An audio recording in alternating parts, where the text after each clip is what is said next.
Hi, this is Mauvu doing your feedback. If you have any questions, just ping me in your thread.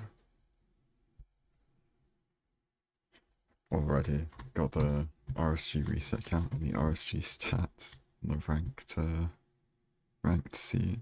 Pretty funny.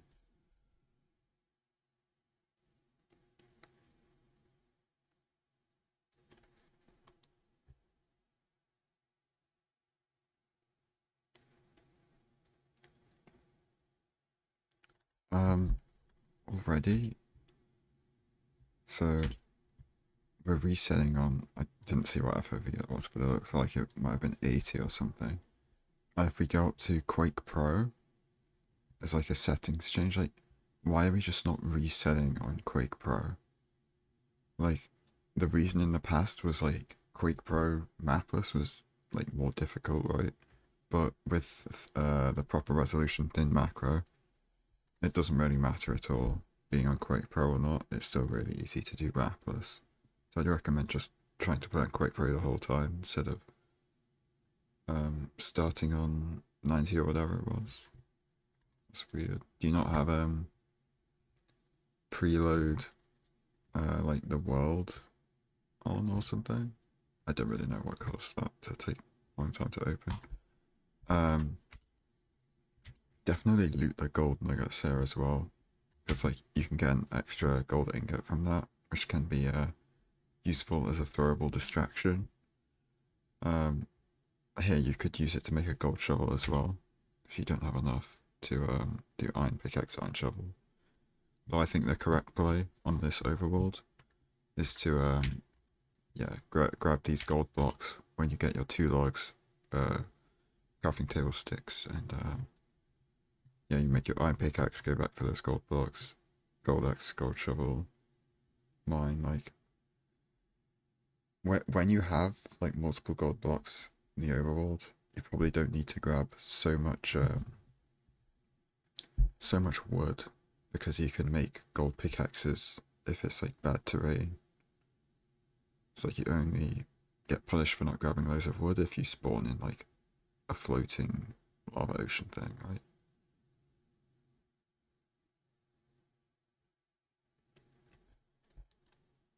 I'm not sure about this pathing.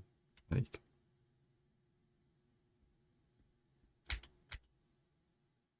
like, like, sure, having two different types of planks is annoying, but like, these trees are miles away compared to this birch tree. Like, come on, it's not that bad. Like, sure, you have to craft your beds twice, but that's like 2 more clicks when crafting compared to running like half a marathon to get 2 extra trees or whatever. And then another thing with that is the longer you spend not killing the animals on the ruined portal seed, the more time they have to spread out by just like random like mob movement or whatever. And then the more spread out they are, the longer it's going to take for you to kill them to get your food. Granted, you're probably going to have to kill like 2 max because you have a looting 3 sword. But still, rather not. That's something. Yeah, the animals over by these trees, in hindsight, definitely should have just gone over here after getting the rune portal. I wasn't really paying attention to that, but yeah, I think most of the time you just want to find your animals ASAP so you can kind of route them into your overworld like pathing. Only 2. It's pretty unlucky. Okay, yeah, you kill a third one here. Yeah, I mean, 9 pork chops is like tons of food. You don't need this guy.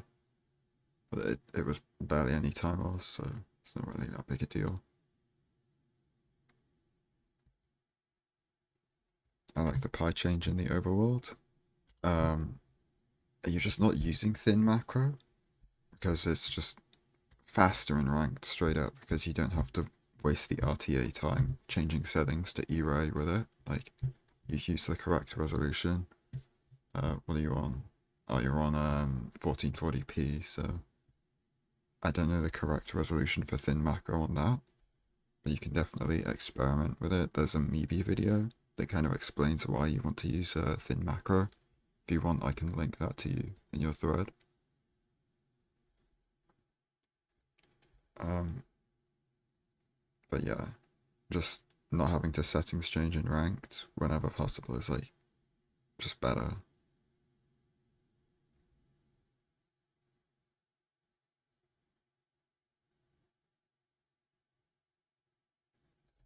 Okay, so already I'm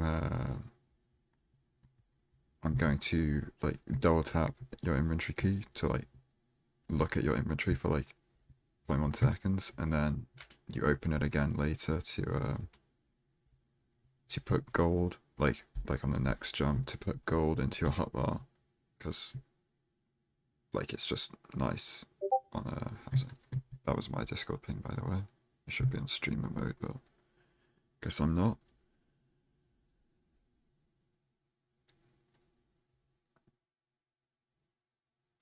This is just incorrect. Like, you can do lava house, lava floor manhunt here, especially because you can recraft a gold helmet before you drop down.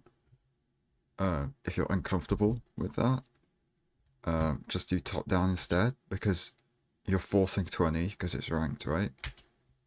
And this route gives you access to 2 chests total, less pigs than top down. So like, getting all your trades done is probably going to be slower doing this route than it is than going up to top down and doing that. And you're getting less chests. Like, in no world in ranked is this pretty much ever the correct play, unless you're like getting like hit by sword guys and you're forced into this. Like, that's the only point where you should do this. It's just horrible because you get like 6 pigs on average or something. Like, you get the 3 that are up in the backup gold room, and then the 3 that spawn in here. It's just so terrible because you're trading 12 gold blocks.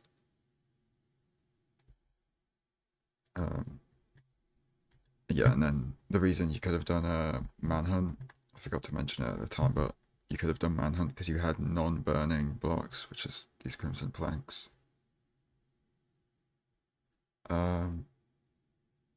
We should be changing our pie chart back to the mapless pie chart about now, because we already know where the fortress is.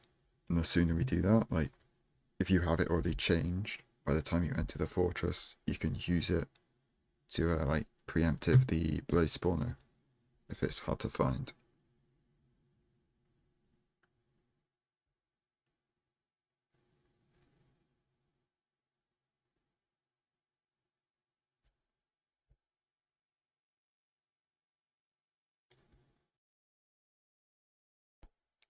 We should be taking those spectral arrows, like, I mean, it's not a lot. Like, you can't halfway with it, but you can double burden 0 with it, and you can do ground 0 with them.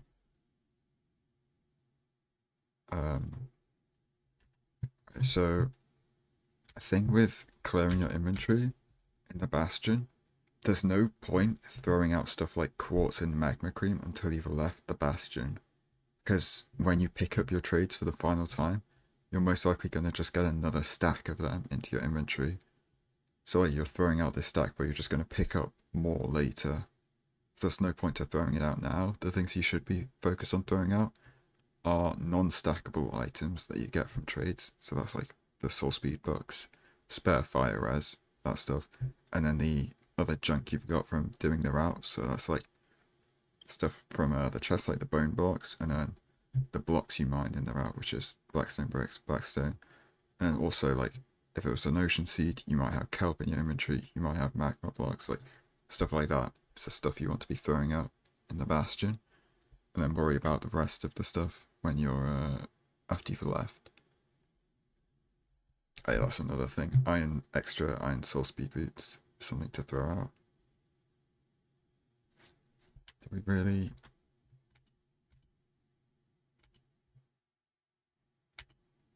Are we like just going up to the top chests and then coming back?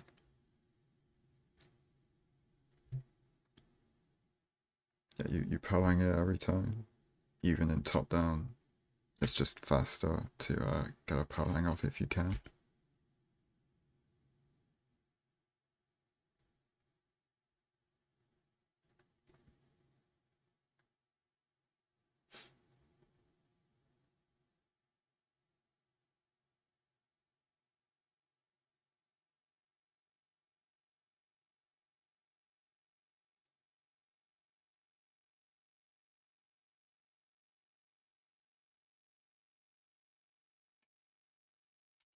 We'll say is you should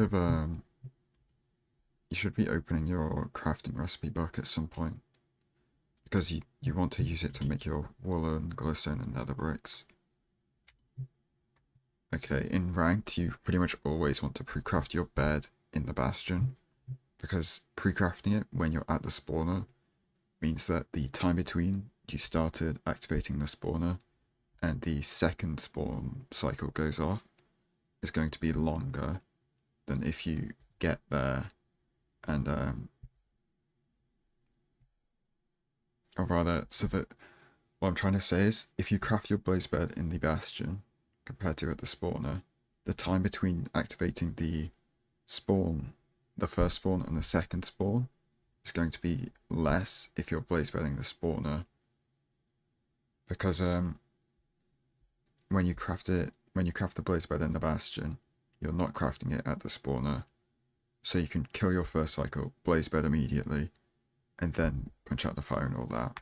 So say that took like 12 seconds to do. So if you get a 12-second spawn, you still get like the fully blaze bedded spawn, right? If you had to blaze bed at craft your blaze bed in the fortress, you would you'd kill the first cycle of blazes, then you'd have to craft wool, craft bed, and then blaze bed, and that might take 15 seconds. And then you might have fire obstructing your second spawn cycle and lose several blazes. And as all the spawns are standardized, that's just like time loss you can't recover compared to your opponent. It should also be you should also try and make another axe in the bastion as well as a iron sword potentially, or a bow. Just all these things you want to try and craft at the same point in every run, so you never forget to do them, and you never have to like worry about not having them. Okay, yeah, I'm getting messaged so much. Oh. These guys need to. I mean, I haven't told anyone I'm doing this. So for this guy, might not be familiar with it, but blaze boat here. You just put him in the boat, crit him once, break the boat, and then double crit with the looting sword. It's just a clean way of killing guys that are like this. Like, there's that tech where you like flick your mouse after hitting a guy to like change the direction of knockback, but I mean, I don't know anyone who's consistent at that, so I just recommend doing a blaze boat here. Yeah, like, it just wasn't good. Um,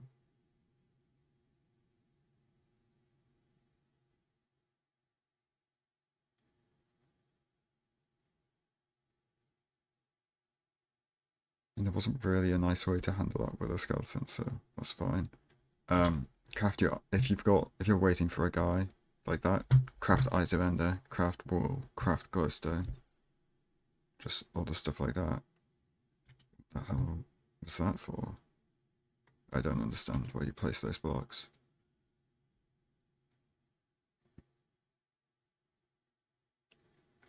Um, something there seems to be like a problem with part of this one is like leaving the bastion. You've got this really messy hotbar. Like, why have we got blackstone, obsidian, gravel, and planks on our hotbar?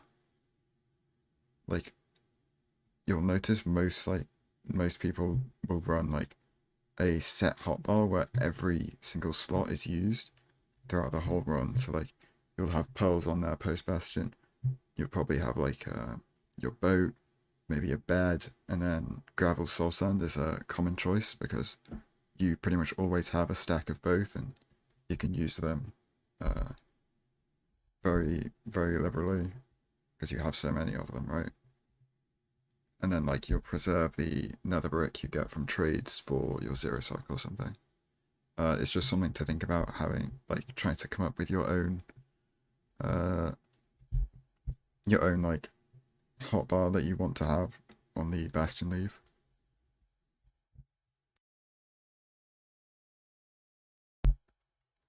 Sorry, I'm not locked in, but I don't know if when we leave the bastion, if we popped fire res, because you want to pop your fire res like at the same point in each run. Yeah, we didn't. Oh, you splashed it earlier in the bastion route. I don't like doing it at different points in the bastion route. I just like doing it at the end each time, so that like it's not done a minute before your bastion leave and then it's running out like a minute before you blind. So for example, like it's just nice to do it at the same point each time so that you know when you've done it or not, like because you might not get fire res until the end of your bastion route. Yeah, that was just a quick aside.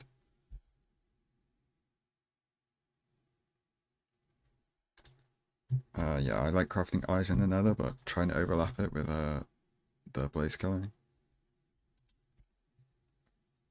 Um, then the boat angle overlap. You F3C, you should go to the side a little bit and pillar up 2 blocks, just so that your blind portal goes higher. Like, sure, in ranks, it tries to like put you on the surface every time, but if you're like blinding into a mountain biome, you can get stuck in like a Y80 cave, and then so just having your blind portal try to place you 1 block higher, it's not like losing you any time. You're still overlapping all this, like stacking up one in the portal animation. So you should just do it every time.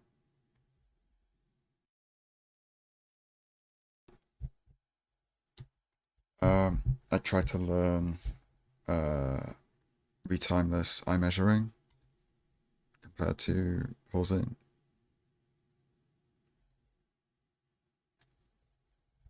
It's just like it's obvious time save. If you can do, it's just better than not doing, right?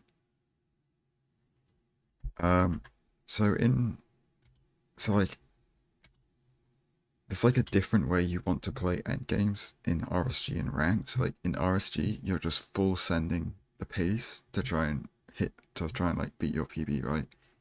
Here, you kind of want to make sure your pearls have like a really low chance of ever being bad. It's the way I'd say. So like you would just soul skate down this uh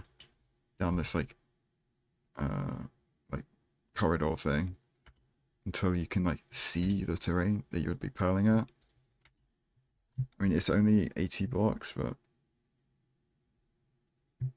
yeah, 37. You can definitely just get here under lava pearl if you like know your angles compared to how far the pearl will go. It's kind of just like a game sense thing you have to judge how far the pearl goes, but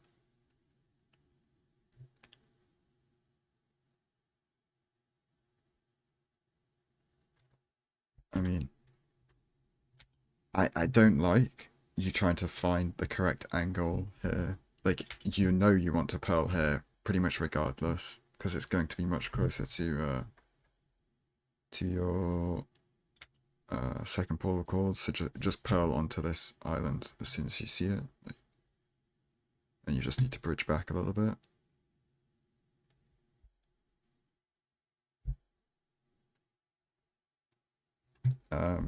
Just like a thing, just like micro time save. You pillar up with your obsidian 1 block before, so like when you're on 193 here, which is 1 block before 192, when you pillar up, because then you bridge out 1 more and that block is now 192. Like, see, look, if you'd pillared up 1 further, the portal would still have 1 block on the block minus 46 192.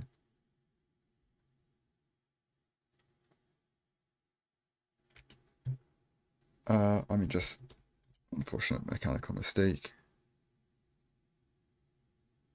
Maybe it's just like nerves of pretty good pace, right? Again, I will say, like I just don't like this hotbar. Like, why do we have glowstone on the hotbar? Right. Let's rewatch the stronghold entry.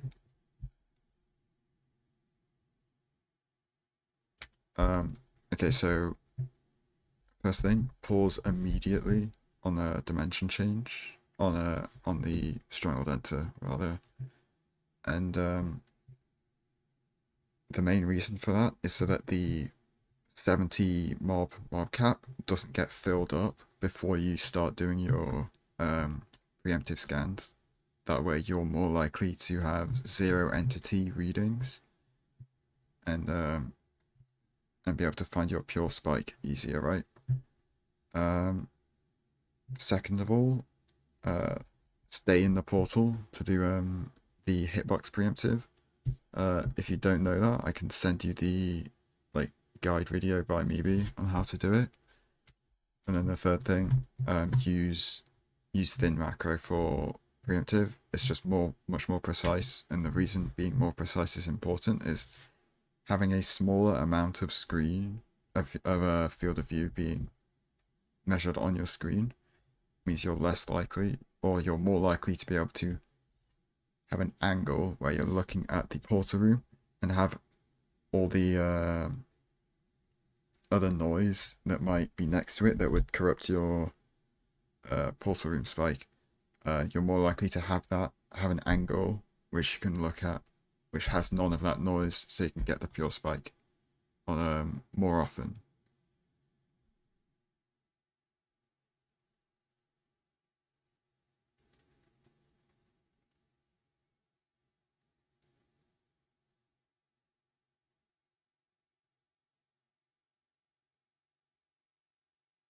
So we do use thin, but we're just not using it much at all. Okay. Yeah, I'd recommend just using thin more. Yeah, that's obvious. That's an obvious spike there.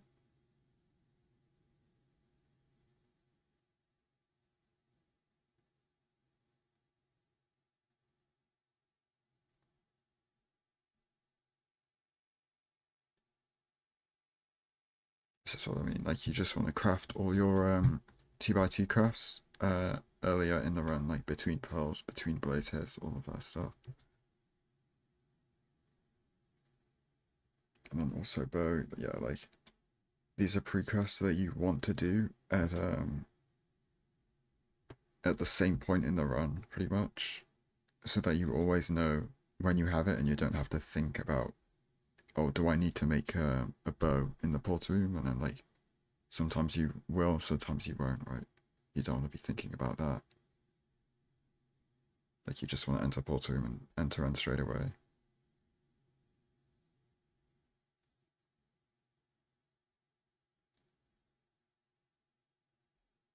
I believe this setup is wrong.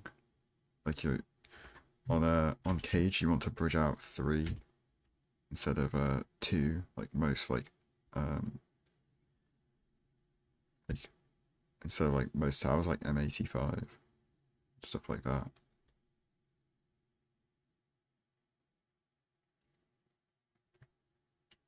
Yeah, like you want your beds to be where this obsidian is, basically. Should help with just like getting consistent damage and knockback better.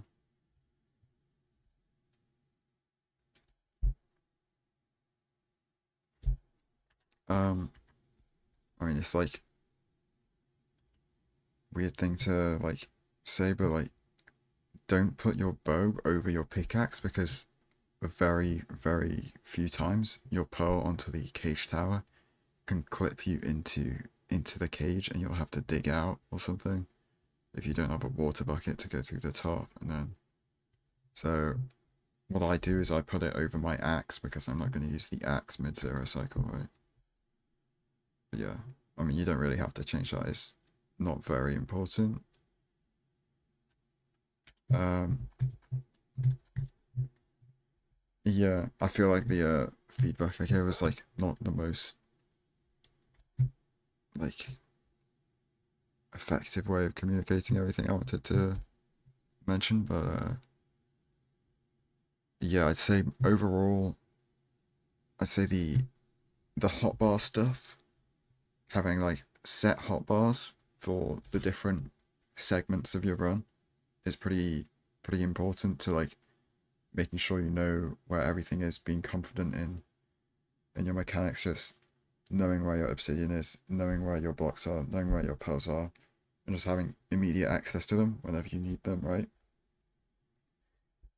Pre-crafting bed in the bastion as well is pretty important in ranked, especially when you need to place bed the spawner. Obviously here, losing 3 is not that important because you can normally force strays on that, even on like a Crimson Forest Vault.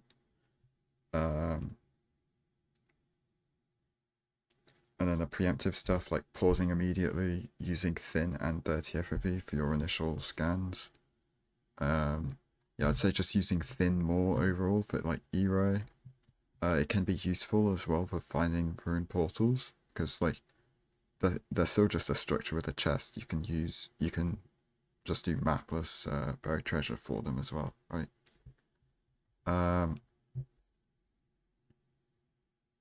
Yeah, I'd say that's about everything that's like major to work on. But yeah, all the stuff I said throughout the run holds as well. Oh yeah, yeah, doing mid down in ranked pretty much never the play as well. That's another big thing. This run likely would have been faster had you played top down.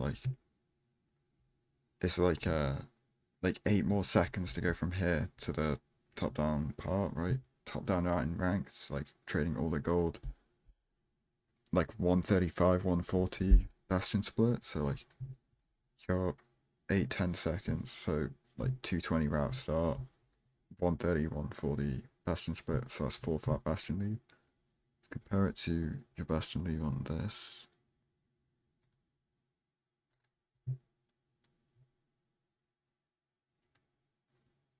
Okay, so only 10 seconds saved here, but you hadn't even traded all the gold. So like on seas that you might need to trade all the gold, getting more pigs is just going to save more time, right? But yeah, apart from that, I'd say it was a pretty good run. I'd say, yeah, if you have any questions about anything I've said, just ping me in your thread with it and I'll try to respond best I can.